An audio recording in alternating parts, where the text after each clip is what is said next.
नवरात्रि में रोज सुबह ये काम जरूर करें।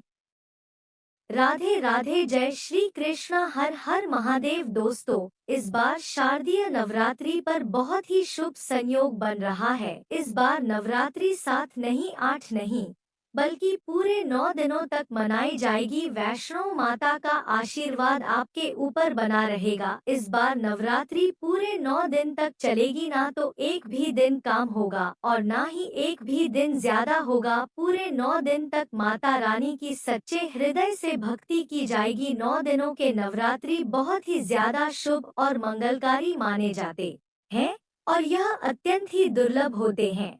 आपको बता दें, इस बार जो शारदीय नवरात्रि है ना, वह 3 अक्टूबर दिन गुरुवार से लेकर 11 अक्टूबर दिन शुक्रवार तक रहने वाली है। यानी कि दुर्गा अष्टमी 10 अक्टूबर को दिन गुरुवार को मनाई जाएगी और नवमी 11 अक्टूबर को मनाई जाएगी और 10वीं यानी कि दशहरा 12 अक्टूबर को मनाया जाएगा। और दोस्तों, 11 अक्टूबर को ही बड़ी सच्ची श्रद्धा और भक्ति के साथ कन्या पूजन किया जाएगा। आप चाहे तो दुर्गा अष्टमी पर भी कन्या पूजन कर सकते हैं। शारदीय नवरात्रि पर कलश स्थापना का जो शुभ मुहूर्त है वह 3 अक्टूबर को सुबह 6:01 से सुबह 7:23 तक रहने वाला है। साथ ही अभिजीत शुभ मुहूर्त 11:05 से लेकर दोपहर 12:04 पर होगा। दोस्तों देखिए, नवरात्रि का पावन पर्व माता दुर्गा को पूरी तरह से समर्पित होता है और नवदुर्गा को ही शक्ति स्वरूपा कहा जाता है। इस संसार में शक्ति से बढ़कर और कुछ भी नहीं है। भगवान शंकर की शक्ति के बिना सबके समान होते हैं, अर्थात मुर्दा की तुल्य माने जाते हैं। तो आज की इस वीडियो में आप लोगों को नवरात्रि के दिन नवरात्रि यह उपाय करेंगे तो आपके जीवन की समस्त परेशानियां दूर हो जाएगी। आपके जीवन से गरीबी, दुख, तकलीफ सब कुछ खत्म हो जाएगा। आपकी मनोकामना पूरी होगी। और अगर आज की वीडियो अगर आपने मिस कर दी, फिर आपको सारी जिंदगी पछताना पड़ेगा। और दोस्तों, इस वीडियो में हम आपको एक बहुत ही ज्यादा महत्वपूर्ण जानकारी देने वाले हैं। अगर आप इन आने वाली नवरात्रियों में एक ऐसे वृक्ष के बारे में बताएंगे जिसको और आप छूकर आ गए तो आपके जीवन की सारी परेशानियां खत्म हो जाएगी। मात्रा आपको उसे पेड़ को छू कर आना है, इसीलिए आपको इस वीडियो को बिल्कुल भी मिस नहीं करना है। दोस्तों, अगर आपकी भी दुकान धंधे बंद पड़ गए हैं, पैसों की आपके जीवन में परेशानी चल रही है, घर में लोग बीमार रहते हैं, एक दूसरे की आपके घर में बनती नहीं है, एक दूसरे में लड़ाई झगड़ा होता रहता है, शत्रु आपको बहुत ज्यादा परेशान करते हैं, पैसा आने के समस्त मार्ग बंद हो गए हैं, पैसा आता है तो वैसे ही चला जाता है, पैसा बिल्कुल भी आपके पास नहीं रुकता है, दिन भर आपके मन में नकारात्मक विचार आती रहती है या आपके शरीर में आपको आलस बना रहता है। यदि घर में एक के बाद एक मृत्यु होती चली जा रही है, घर आपको खाने को दौड़ता है, घर में संकट लगातार बढ़ती जा रहे हैं, तो इस वीडियो को अंत तक जरूर देख लीजिएगा। दोस्तों, नवरात्रि के पावन पर्व में नवरात्रि के किसी भी दिन हम वीडियो में बताने जा रहे हैं। अगर आपने यह उपाय सच्चे मन से कर लिया तो ऐसी व्यक्ति को धनवान बनने से दुनिया की कोई भी ताकत नहीं रोक पाएगी। धनी बनने के साथ साथ जो भी आपकी मनोकामना है वह भी पूरी हो जाएगी तत्काल। नवरात्रि के समय वह मनोकामना आपको पूरी होती दिखाई देगी। मूर्ख व्यक्ति ही होगा जो इस प्रकार के उपाय को नवरात्रि के समय नहीं करेगा, स्वयं की दरिद्रता लाने का प्रयास करेगा। इसीलिए हम आपको बता रहे हैं कि इस वीडियो को अपने फायदे के लिए और अपने परिवार के फायदे के लिए अंत तक जरूर देखना। दोस्तों, नवरात्रि का पावन पर्व होता है या माता दुर्गा को पूरी तरह से समर्पित होता है और माता दुर्गा की कृपा पाने का बहुत ही अच्छा समय होता है। नवरात्रि के 9 दिन माता रानी हम सबके घर में आ जाती हैं और हम सबके घर में रहती हैं और समस्त जितने भी वृक्ष हैं, समस्त जितने भी जड़ी बूटियां हैं, समस्त जितने भी तांत्रिक वस्तु है सब में माता रानी का वास हो जाता है। यह दोस्तों बिना देरी किए हुए अब इन उपायों के बारे में जान लेते हैं। दोस्तों, हमारे हिंदू धर्म में देवी के अनेक स्वरूप कहे गए हैं, जिसमें वृक्षों को भी माँ देवी के स्वरूप कहा जाता है। तो आज मैं आप लोगों को पावन पावनी वृक्ष के बारे में बताऊंगी। नवरात्रि के पावन पर्व चल रहे हैं। नवरात्रि के पावन पर्व में कुछ ऐसे वृक्ष हैं जो कि देव वृक्ष कहे गए हैं, देवी वृक्ष हैं। यह देवी के स्वरूप होते हैं, माता काली के स्वरूप होते हैं। और हमारे धर्म में पेड़ पौधे को देवी देवता मान करके हम इनकी पूजा करते हैं, और हमें पूजा भी जरूर करनी चाहिए। साइंस भी कहता है पेड़ पौधे मनुष्य को फ्री में प्राण वायु प्रदान करते हैं, और पेड़ पौधे हमें ऑक्सीजन देते हैं, और हमारे जो कार्बन डाइऑक्साइड होता है उसे ग्रहण करके सभी जितने भी नकारात्मक चीज होते हैं उसे अपने अंदर में स्वयं सोख लेता है और हमें ताजगी प्रदान करते हैं। तो पेड़ स्वयं तेज धूप में तपता है परंतु मनुष्य को शीतल छाया प्रदान करता है। तो नवरात्रि के समय में कुछ ऐसे पेड़ पौध हमारे धर्मशास्त्र में कहे गए हैं, को छूने मात्र से व्यक्ति के बंद किस्मत के ताले खुल जाते हैं, व्यक्ति का सौभाग्य चमक जाता है। हमारे शास्त्रों में पेड़ पौधों को बहुत ही गुणकारी कहा जाता है। अनेक बीमारी का उपचार पेड़ पौधों में ही छुपा है, जड़ी बूटी में ही छुपा है। और भगवान श्री कृष्णा ने गीता में स्वयं कहा है कि वृक्षों में पीपल का वृक्ष हूँ। पीपल के वृक्ष को वृक्षों का राजा कहा जाता है, क्योंकि पीपल वृक्ष की जो आयु होती है सबसे ज्यादा होती है, सबसे अत्यधिक होती है। पीपल वृक्ष सर्वशक्तिमान, पूजा पाठ में अत्यधिक इसका महत्व होता है। दोस्तों, इसीलिए कृष्णा ने गीता में स्वयं कहा है कि मैं वृक्षों में पीपल का वृक्ष हूँ। तो चलिए आज मैं आप लोगों को नवरात्रि के समय में छुए जाने वाले वृक्ष के बारे में बताऊंगा। दोस्तों, हमारे धर्मशास्त्र में अनेक ऐसे वृक्ष हैं जो कल्याणकारी होते हैं, मंगलकारी होते। अगर इस वृक्ष को छू लेते हैं तो आपकी सभी तरह की परेशानी है, सभी तरह के कष्ट है, यह सब समाप्त हो जाते हैं।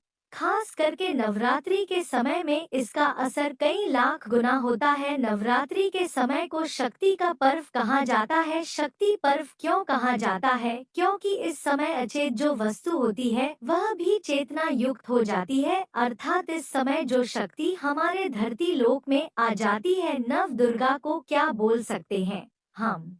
शक्ति बोल सकते हैं। तो माता रानी इस धरा पर आती है, इस पृथ्वी लोक पर है। तो जितने भी पेड़ पौधे हैं, जीव जंतु है, चल अचल सभी तरह के जो वस्तु है, यह सब में प्राण आ जाते हैं। इन सब में शक्ति निहित हो जाती है, जागृत हो जाती है। तो इस समय घर के देवी स्वरूप कहे गए जो पेड़ पौधे होते हैं, जाकर के आप इसे छू करके आते हैं तो आपके जीवन की परेशानी है, दुख है, तकलीफ है, कष्ट है, रोग है, बीमारी है, कला है, क्लेश है, जीवन में चल रही बहुत बड़ी समस्या है, सब समस्या समाप्त हो जाती है। काल सर्प दोष, शनि दोष, राहु दोष तत्काल उन पर अपना असर दिखाती है। दोस्तों, आज मैं आप लोगों को 3 पौधों के बारे में बताऊंगी और यह तीनों पौधे देव वृक्ष कहे जाते हैं। वीडियो को ध्यान से देखना। अगर आज की वीडियो मिस कर दी तो फिर सारी जिंदगी आपको पछताना पड़ेगा, क्योंकि नवरात्रि ही ऐसा पर्व होता है, एक ऐसा समय होता है, केवल 9 दिनों के भीतर में आपको लंबी पूजा पाठ करने की जरूरत नहीं पड़ती। केवल 9 दिनों के भीतर में ही आप अपनी समस्या को, आप अपनी गरीबी को स्वयं अपनी आंखों के सामने समाप्त होते हुए देख सकते हैं। मैं जिस वृक्ष की बता रहा हूँ, यह सारे वृक्ष आपको अपने घरों के आसपास में बहुत ही आसानी से मिल जाएंगे। दोस्तों, वीडियो में आगे बढ़ने से पहले, जानकारी बताने से पहले, अभी तक कमेंट बॉक्स में जय माता दी नहीं लिखे तो जय माता दी जरूर लिखना। जब आप हमारे कमेंट बॉक्स जय माता दी लिखते हैं तो हमें काफी हर्ष होता है, काफी उल्लास होता है। आप हमारी वीडियो को लाइक करते हैं तो हमारा मनोबल बढ़ता है और आप सभी लोगों के लिए इस सारा ज्ञान भरी जो अच्छी जानकारी होती है आप सभी लोगों के लिए उपाय बताती हूँ, जो उपाय बहुत ही सरल होते हैं, बहुत ही आसान होते हैं और यह रामबाण काम करते हैं। जिस तरह आज प्रभु के जो बाण होते हैं, अचूक होते हैं, उसी तरह आज मेरे वीडियो में बताए गए जो उपाय होते हैं, अचूक होते हैं, कभी भी बेअसर नहीं होते हैं। तो वीडियो को ध्यान से देखना कौन से ऐसे 3 वृक्ष हैं जिसे हमें छू करके नवरात्रि के समय में जरूर आना चाहिए। एक खास बात सभी दर्शकों को बताना चाहूंगी, नवरात्रि के समय में जितना ज्यादा हो सके देव वृक्ष की पूजा जरूर करना दोस्तों। देव वृक्ष में कई तरह के वृक्ष होते हैं। चलिए मैं आप लोगों को बताना चाहूंगी कौन से वृक्ष को छूने से हमारी गरीबी मिटती है। दोस्तों सबसे पहले उपाय है कि आपको सबसे पहले लेने हैं पीपल के पत्ते। इस प्रकार से आपको पीपल के पत्ते ले लेने हैं। उसके बाद आपको 5 प्रकार की मिठाइयाँ लेनी है, जैसे कि हमने वीडियो में आपको बताया। दोस्तों ध्यान रखना कि आपको 5 प्रकार की मिठाइयाँ लेनी है। कोई भी मिठाई ले सकते हैं, जरूरी नहीं कि महंगी दुकान से ही को, जो नॉर्मल किराने की दुकान पर मिल जाती है वह भी मिठाई ले सकते हैं। लेकिन 5 प्रकार की मिठाई लेनी होगी जिसे हम पंचभोग भी कहते हैं। इसे हमारे धर्म शास्त्रों में पंचभोग बोला जाता है। तो 5 प्रकार की मिठाई लेने के बाद अब आपको दूसरी चीज लेना है एक लोटा जल। एक लोटा तांबे के लोटे में साफ एवं स्वच्छ जल भर लेना है। अब यह उपाय कैसे करना है, कब करना है दोस्तों, नवरात्रि के कौन से टाइम करना है, तो इसकी जानकारी जानते हैं।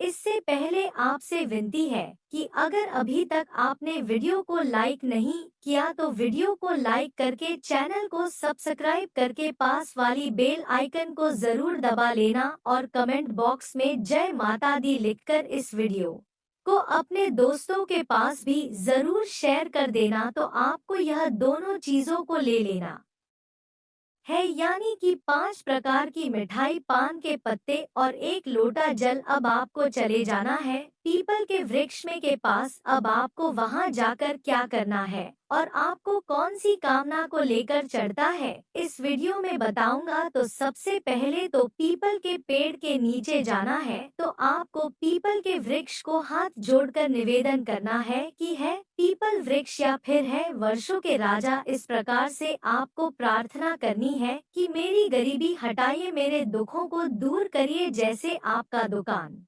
धंधा चौपट हो गया है, चलता नहीं है बंद हो गया है, तो कहना है मेरे प्रभु मेरे दुकान धंधे बंद हो गए हैं, जो चल नहीं रहे हैं, आप कृपा करें कि अच्छी सी चलना शुरू हो जाए, ग्राहकों की भीड़ लग जाए। इस प्रकार से आपको प्रार्थना करनी है। पैसों की किल्लत है तो बोलना है कि महाराज हमारे घर में पैसे नहीं आते हैं, माता लक्ष्मी हम आपको ले आने के लिए आए हैं, आप हमारे साथ हमारे घर पर चलिए। इस प्रकार से आपको प्रार्थना करनी है, क्योंकि पीपल के वृक्ष में माता लक्ष्मी तथा भगवान नारायण का वास होता है। नवरात्रि के समय यह पूर्ण रूप से जागृत अवस्था में ही रहते हैं, इसीलिए नवरात्रि को जागरण का दिन भी कहा जाता है। नवरात्रि के समय जो भी उपाय करते हैं, टोने टोटके करते हैं, उसका रिजल्ट आपको तत्काल ही देखने को मिल जाता है। तो आपको क्या करना है, एक लोटे जल को आपको पीपल की जड़ में डाल देना है। यह उपाय शाम के समय करना है, ध्यान से सुना, और सूर्यास्त से पहले यह उपाय कर लेना है। तो शाम के समय में करना है, एक लोटे जल को उसकी जड़ में डाल देना है। आपको मनोकामना बोलते हुए जल को चढ़ा देना है। फिर एक लोटा जल डालने के बाद अब पीपल की जड़ में दूसरा आपको करना है 5 प्रकार की जो मिठाइयाँ आपने ली थी माता लक्ष्मी को भोग के लिए चढ़ा देनी है। पीपल के पेट में ही 5 प्रकार की मिठाइयाँ रख देनी है और इसे भोग के लिए माता लक्ष्मी को चढ़ा देना है। दोस्तों यह बहुत ही जबरदस्त उपाय है, पावरफुल उपाय। इस उपाय से स्वयं माता लक्ष्मी के गढ़ जो होते हैं और स्वयं माता लक्ष्मी जी आपके घर में प्रवेश कर जाती हैं। आपके घर में इस टाइम से माता लक्ष्मी आपके पीछे आना शुरू कर देती हैं। अगर आप सात्विक इंसान हैं, वास्तव में अगर आपके घर में धान की कमी है तो जो सेका है माता लक्ष्मी की वह आपके घर में आएंगे, देखेंगे और तत्काल माता लक्ष्मी को जाकर बता देंगे कि वास्तव में वह जो मनुष्य आया था उनके घर में धान की तकलीफ है, माता उनके घर चलिए। इस प्रकार से आप देखना कुछ दिनों के भीतर में यह उपाय कारगर साबित होगा। आपकी निर्धनता, गरीबी आपके जीवन से चली जाएगी। आपकी दुकान धंधे बंद पड़े हैं तो वह भी चलानी शुरू हो जाएंगे। पैसों की कीमत खत्म हो जाएगी। घर में लोग बीमार पड़ रहे हैं तो वह बीमार पादना बंद हो जाएंगे। दोस्तों, पहला जो वृक्ष है वह है दोस्तों यह शमी का वृक्ष है। शमी के वृक्ष को जगदम्बा के स्वरूप कहा गया है। जो शमी के वृक्ष है यह स्वयं जगदम्बा के स्वरूप है। इस पर स्वयं मां जगदम्बा स्वयं साक्षात विराजमान रहती है।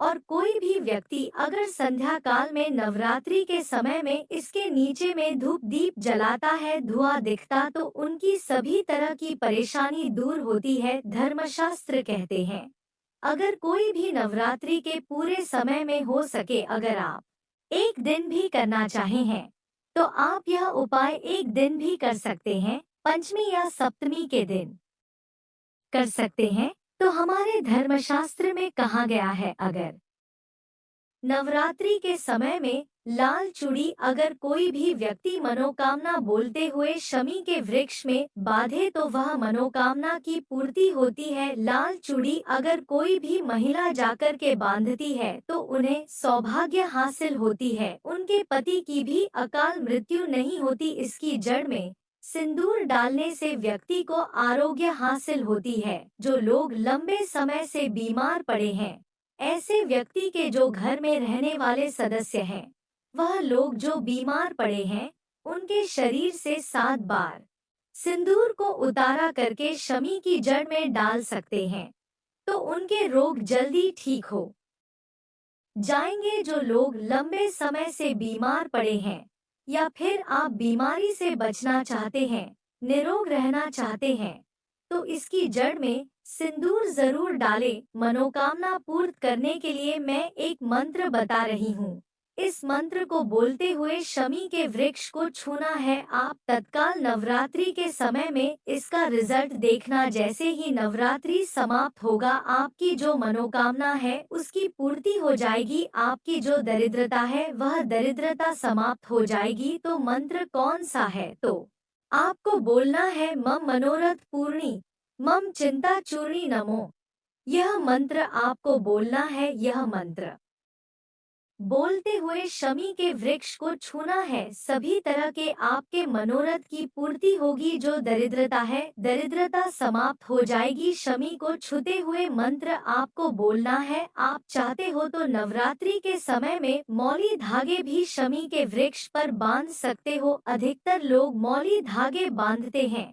मौली धागे बांधने से माता रानी आपसे बंध जाती है। दोस्तों, कहने का मतलब है कि माता रानी आजीवन आपका साथ देती है, आपके हर कदम में मार्गदर्शन करती है। इसकी जड़ की मिट्टी लाकर के ध्यान से सुनिए। नवरात्रि के समय में अगर आप जो है 9 दुर्गा की पूजा कर पा रहे हैं, व्रत नहीं कर पा रहे हैं किसी कारणवश, तो इसकी जड़ की मिट्टी लाकर के नवरात्रि के समय में स्नान करने से व्यक्ति का भाग्य उदय हो जाता है, व्यक्ति का भाग्य चमक जाता है, व्यक्ति की जो फूटी किस्मत होती है वह भी चमक जाती है। आप में से अधिकतर लोग बोलते हैं ना कि गुरुजी हमसे लक्ष्मी नाराज हो चुकी है, लक्ष्मी हमारे घर में आना ही बंद कर चुकी है। तो आप चाहते हैं कि लक्ष्मी की कृपा हासिल हो जाए तो नित्य नवरात्रि के समय में इसकी मिट्टी को लाकर के नवरात्रि के समय में स्नान करना शुरू कर दीजिए। नहाने वाले पानी में थोड़ी सी मिट्टी डालकर स्नान करना शुरू कर दीजिए। आपके दोष दूर हो जाएंगे। आपके शरीर से किसी भी तरह की पीड़ा है, नकारात्मक शक्ति आपके शरीर में प्रवेश कर गई है, वह भी समाप्त हो जाएगी। दोस्तों, मैं पौधे के बारे में जो बता रही हूँ वह पौधा भी जान लीजिए। मैं जो दूसरे पौधे के बारे में बता रही हूँ, पहला जो वृक्ष है बेल का वृक्ष, जो बेल का वृक्ष है यह वृक्ष माता पार्वती के पसीने से उत्पन्न हुआ है। स्कंद पुराण में बताया है जो माता पार्वती है यह देवी स्वरूप कही गई है, अर्थात यह नौ दुर्गा के स्वरूप कही गई है। तो स्कंद पुराण की कथा में कहा गया है जो बेल का वृक्ष है माता पार्वती के पसीने से उत्पन्न हुआ है। इसकी डाली में माता पार्वती, जड़ में ब्रह्मा, तने में विष्णु एवं समस्त जो हिस्से हैं उसमें भगवान शंकर जी बसते हैं। संध्या काल में शिव मंदिर के समीप या नौ दुर्गा मंदिर के समीप जो बेल के वृक्ष है इसके नीचे में घी का दीपक जलाने से व्यक्ति गुणवान एवं पराक्रमी बनता है, व्यक्ति के सभी मनोरथ की पूर्ति होती है। हमारे धर्मशास्त्र यह भी कहते हैं नवरात्रि के समय में अगर कोई भी व्यक्ति, जी हाँ, नवरात्रि के समय में अगर कोई भी व्यक्ति बेल के वृक्ष को माता नवदुर्गा का ध्यान करते हुए 7 बार छू करके आ जाते हैं तो ऐसे व्यक्ति की तत्काल अगर उपवास व्रत रखा है, ध्यान से सुनिए, जो लोग उपवास व्रत रखे हैं ऐसे व्यक्ति की थकान सुस्ती तत्काल चली जाती है। ध्यान से सुनिए, जो व्यक्ति उपवास रखे हैं, व्रत रखे हैं, व्यक्ति को समय में जितना ज्यादा हो सके संध्या काल में बेल के वृक्ष को जरूर छूना चाहिए। केवल आप ज्यादा नहीं छू सकते तो 7 बार छू करके जरूर आ जाना और बेल वृक्ष के नीचे में घी का दीपक जरूर जला देना। दोस्तों, घी का दीपक जलाते हैं तो इसके क्या फायदे मिलते हैं यह भी इस वीडियो में बताऊंगी। मैं सारी जानकारी इस वीडियो में विस्तार से बता रही हूँ, इसलिए आज की वीडियो थोड़ी बड़ी बन सकती है, हो सकता है, परंतु अपना पूरा समय देना, क्योंकि जब हम उपवास व्रत रखते तो हमारे शरीर में काफी थकान आ जाती है, हमारे शरीर में कमजोरी होने लगती है। हालांकि हमें अध्यात्म ऊर्जा हासिल होती है परंतु हमारे शरीर में ऊर्जा की कमी होने लगती है। भोजन न करने के कारण हमारे शरीर में ऊर्जा की कमी होती है और इस ऊर्जा को बरकरार रखने के लिए, इस ऊर्जा को हासिल करने के लिए हमें बेल वृक्ष को छूना चाहिए। दोस्तों, अनेक संत महात्माओं ने बेल वृक्ष के पत्ते को खा करके तपस्या की है एवं कई तारा सिद्धियां हासिल की है। धर्मशास्त्र कहते हैं अगर नवरात्रि के समय में बेल के पत्ते खाए जाए तो जो व्यक्ति लंबे समय से जो मंत्र के जाप कर रहे हैं, सिद्धि हासिल नहीं हो पा रही है, फिर कुछ आप सिद्धि को हासिल कर रहे हैं, जो सिद्धि आपको काफी लंबे समय से हासिल बेल के पत्ते खाने से वह सिद्धि जल्दी हासिल होती है। इसके नीचे घी का दीपक जलाने से हमें सिद्धि की हासिल होती है। सिद्धि का मतलब होता है कार्य में सफलता। तो जो लंबे समय से आपके कार्य नहीं हो पा रहे हैं उस कार्य में नवरात्रि के समय में जितने भी दिन हो सके, जब भी आपको समय मिले तो शाम के समय में घी का दीपक जरूर जला देना। और सुनिए, अगर कोई भी व्यक्ति नवरात्रि के अगर बेल वृक्ष की जड़ में दूध चढ़ाते हैं तो सभी तरह के व्याधि दूर होती है। अगर सिंदूर युक्त गंगा जल चढ़ाते हैं तो व्यक्ति की गरीबी मिटती है। अगर तिल चढ़ाते हैं बेल वृक्ष के जड़ में तो सौभाग्य हासिल होता है। और अगर बेल वृक्ष के तीनों पत्तों में, दोस्तों, त्रिदेवी कही गई है जैसे कि महाकाली, महालक्ष्मी, महासरस्वती, तो अगर बेल के जो 3 पत्ते हैं महालक्ष्मी, महाकाली, महासरस्वती के स्वरूप कहे गए हैं तो बेल के अगर बेल के तीनों पत्तों में जय माँ दुर्गा या जय माता दी लिख करके, अगर माँ नौ दुर्गा को सिंदूर से लिख करके चढ़ाना होता है, सिंदूर से लिख करके चढ़ाया जाए तो तत्काल उसी समय मनोकामना की पूर्ति होती है, कार्य में सफलता मिलती है। कोई लंबे समय से आपकी मनोकामना हो, आप चाहते हैं वह मनोकामना पूर्ण हो जाए तो यह उपाय जरूर करिएगा। दोस्तों, इसकी जड़ में ध्यान से सुनिए, नवरात्रि के समय में इसकी जड़ में अगर तांबे की कोई भी रिंग होती है, जिसे हम एक तरह के तांबे की जो धातु है यह मंगल से जुड़ी हुई है, तो अगर नवरात्रि के समय में इसकी जड़ में तांबे की जो रिंग होती है, अंगूठी होती है, अगर आप 4 अंगुल गट्ठा करके दबा करके आ जाते हैं, नवरात्रि भर इसे दबे रहने देना है। इसके बाद अगर पहन लेते हैं तो वह जागृत हो जाती है, क्योंकि जो बेल के वृक्ष है स्वयं जागृत कहे गए हैं। और नवरात्रि के समय में इसकी जो शक्ति होती है, इसकी जो ऊर्जा होती है, अत्यधिक बढ़ जाती है। फिर अगर आप इस तरह की अंगूठी को पहनते हैं तो कभी भी आपको रक्त संबंधी समस्या नहीं आती, शनि का दोष नहीं सताता, राहु की पीड़ा नहीं सताती और नौ दुर्गा की कृपा से सदैव आप सुरक्षित रहते हैं। ऐसे व्यक्ति की कभी भी अकाल मृत्यु नहीं होती है। दोस्तों, तीसरे क्रम में मैं जिस वृक्ष के बारे में बता रही हूँ मित्रों, इस वृक्ष को देव वृक्ष भी कहा जाता है। जो तीसरा वृक्ष है वह है परिजात का वृक्ष। परिजात का वृक्ष समुद्र मंथन से उत्पन्न हुआ था और यह देवराज इंद्रा के नंदन वन में स्थापित किया गया था। परिजात वृक्ष भगवान कृष्णा मानव जन कल्याण के लिए धरती लाए थे। जो पारिजात का वृक्ष है इसे भी लक्ष्मी का स्वरूप कहा गया है, क्योंकि माता लक्ष्मी भी समुद्र से उत्पन्न हुई है और परिजात के वृक्ष भी समुद्र से उत्पन्न हुआ। इस नाते यह माता लक्ष्मी की बहन कही जाती है। तो ऐसा समझा जाता है कि कोई भी मनुष्य उनके शरीर में कितनी भी ज्यादा थकान हो, कितनी भी पीड़ा हो, जैसे कि नवरात्रि के अगर आप व्रत रख रहे हैं, व्रत के दौरान अगर आपके शरीर में थकान है, पीड़ा है, तो परिजात के वृक्ष को शाम के समय में छू करके जरूर आ जाना। आप चाहते हो तो नवरात्रि के किसी दिन जब टाइम मिले उस समय में इसके वृक्ष को छू सकते हैं।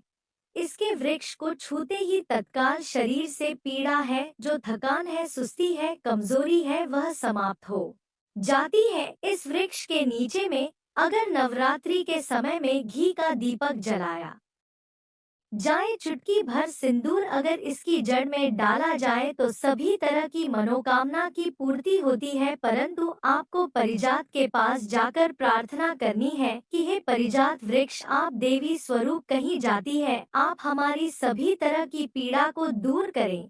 गृह दोष है, किसी भी प्रकार का दोष है, इसे आप समाप्त करें। लक्ष्मी स्वयं आपकी बहन है, माता लक्ष्मी का हमारे जीवन में प्रवेश कर जाए, इस तरह का आप हमें आशीर्वाद प्रदान करें। इस तरह से आप इनसे जो है मनोकामना बोल सकते हैं, मनोरथ बोल सकते हैं। यह लक्ष्मी की बहन कही गई है, क्योंकि समुद्र मंथन से यह उत्पन्न हुआ है। दोस्तों, अब इस वीडियो में हम आपको एक और पावरफुल उपाय बताएंगे जो बहुत ही ज्यादा महत्वपूर्ण उपाय है। इस उपाय को करने से आपके जीवन में घंटी तकलीफ खत्म हो जाएगी। आपके जीवन में गरीबी निर्धनता चल रही होगी तो वह भी खत्म हो जाएगी। अगर आपकी दुकान या व्यापार है जो कि धीमा पड़ चुका है, जो पूरा नहीं चल रहा है, तो वह भी चलने लग जाएगा। आपके जीवन से पैसों की किल्लत खत्म हो जाएगी। घर में लोग अगर बीमार रहते हैं तो वह भी बीमारी खत्म हो जाएगी। आपके परिवार में हर एक सदस्य में प्रेम बढ़ता चला जाएगा। शत्रु स्वयं ही आपके जीवन से नष्ट हो जाएंगे। पैसा आने का मार्ग खुल जाएगा, आपके घर में टिकेगा। दोस्तों, आप यह उपाय रविवार को छोड़कर किसी भी दिन कर सकते हैं। जी हाँ दोस्तों, नवरात्रि का जो रविवार है उसे दिन छोड़कर यह उपाय किसी भी दिन कर लीजिएगा। यह उपाय बहुत ही अच्छा है, मनोकामना पूर्ति के लिए बहुत ही ज्यादा पावरफुल उपाय है। यह उपाय हम अपने बहुत सारे भक्तों को कर चुके हैं और अच्छा लाभ भी देखने को मिला है। कई लोग तो महाधनी और करोड़पति भी बन चुके हैं। बस आपको यही 5 प्रकार की मिठाइयों का फिर से चयन कर लेना है, जो नॉर्मल करने की दुकान पर मिल जाती है, वह भी मिठाई आप ले सकते हैं। अगर यह 5 प्रकार की मिठाई आप नहीं ले पा रहे हैं तो गुड़ ले लीजिएगा या फिर शक्कर ले लीजिएगा। इस प्रकार से 5 प्रकार की कुछ मीठी चीज लेकर के भी यह उपाय कर सकते हैं। बिल्कुल ही यह लाभकारी साबित होगा, तो यह उपाय अवश्य करना। आपकी गरीबी मिट जाएगी, निर्धनता मिट जाएगी। नवरात्रि के समय में ही यह उपाय करना बहुत ही ज्यादा फलदायी होगा। नवरात्रि जाने के बाद अगर यह उपाय दीपावली के दिन करते हैं तो भी यह उपाय बहुत ही ज्यादा पावरफुल होता है। चारों नवरात्रि में, दीपावली या फिर होली में भी यह उपाय कर सकते हैं। बहुत ही उत्तम उपाय माना जाता है। तो आप अपनी गरीबी मिटाने के लिए, समस्याओं से छुटकारा पाने के लिए, मनोकामना पूर्ति के लिए यह उपाय जरूर करना। आपको क्या करना है, 5 प्रकार की मिठाई लेनी है और एक पीपल का पत्ता लेना है और एक लोटा तांबे का जल लेकर पीपल के पेड़ के पास पहुंच जाना है। पीपल के पेड़ के पास जाने के बाद आपको पीपल देवता से हाथ जोड़कर विनती करनी है और उसे जल को सबसे पहले आपको पीपल के नीचे डाल देना है और जल को डालते समय आपको अपनी मनोकामना बोलते जाना है और मनोकामना बोलने के बाद आपको जो 5 प्रकार की मिठाइयाँ ली थी उसको पेड़ के जड़ में, यानी कि पीपल के पेड़ के नीचे पीपल के पत्ते पर रख देना है। दोस्तों, अगर आपने इतना सा उपाय कर लिया तो आपको बहुत ही ज्यादा लाभ देखने को मिलेगा। आपके जीवन रहेगा। इस बार नवरात्रि पूरे 9 दिन तक चलेगी, ना तो एक भी दिन काम होगा और ना ही एक पीपल के पेड़ के नीचे पीपल के पत्ते पर रख देना है। दोस्तों, अगर आपने इतना सा उपाय कर लिया तो आपको बहुत ही ज्यादा लाभ देखने को मिलेगा। आपके जीवन की सारी परेशानियां दूर हो जाएगी। तो अगर आप भी जल्द धनवान बनना चाहते हैं, आपके जीवन में कोई मनोकामना है जो अधूरी रह गई है, तो हमने 3 वृक्ष के बारे में बताया है। इन 3 वृक्ष को नवरात्रि के समय में छूना शुरू कर सकते हैं और अगर कोई व्यक्ति यह तीनों वृक्ष को छू लेते हैं, ध्यान से सुनिए, अगर तीनों वृक्ष को छू लेते हैं तो ऐसे व्यक्ति के कार्य सफल होने से, ऐसे व्यक्ति की मनोकामना पूर्ण होने से दुनिया की कोई भी शक्ति नहीं रोक पाएगी। मनोकामना पूर्ति करने के लिए, कार्य में प्रगति हासिल करने के लिए, अपनी किस्मत को चमका, सोए हुए भाग्य को जागृत करने के लिए नवरात्रि में यह उपाय जरूर करिएगा। दोस्तों, यह उपाय सोने पर सुहागा होगा। यह आपकी जिंदगी को संवार देंगे, आपकी जिंदगी में चल रही परेशानी को दूर कर देंगे। तो यह जानकारी कैसी लगी हमें कमेंट सेक्शन में जरूर बताना।